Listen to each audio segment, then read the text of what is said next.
ભાજપ નેતાઓ એવો પ્રચાર કરે છે કે ગોપાલ ઇટાલિયા ગઈ વિધાનસભા ચૂંટણીમાં કતારગામમાંથી હારી ગયા હતા અને હવે અહીંયા વિસાવદર આવ્યા છે. એમ નહીં, મેં તમને પહેલાં કીધું કે ભાજપવાળાને ભગવાનની દયાથી બુદ્ધિ બહુ ઓછી છે. પહેલેથી ભગવાનની દયા બધા આઠપાસ છે, આખું ટોળું ગાંડાનું છે. કિરીટ પટેલ પોતે ડુંગરપુર જિલ્લા પંચાયત હારી ગયેલા છે, વિસાવદર વિધાનસભા હારી ગયેલા છે. એ નથી દેખાતું. ગોપાલ ઇટાલિયા ચૂંટણી હારી ગયો એ દેખાય છે. હું હારી ગયોનું મને ગૌરવ છે કે મારી સામે આખી સરકાર ઉતરીને ત્યારે હું હાર્યો છું. સીધી રીતે ચૂંટણી લડે તો ફીણ આવી જાત.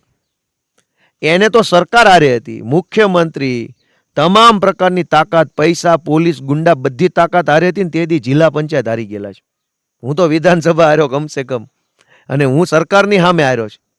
એ એક સામાન્ય માણસની સામે હારી ગયા. એટલે આવી બધી વાતો ન કરવાની હોય. ચૂંટણીમાં હાર જીત હાલ્યા કરે, પણ હારી ગયો હોય એ માણસની તમે ટીકા ટિપ્પણી કરો એ તો વિકૃતિ છે.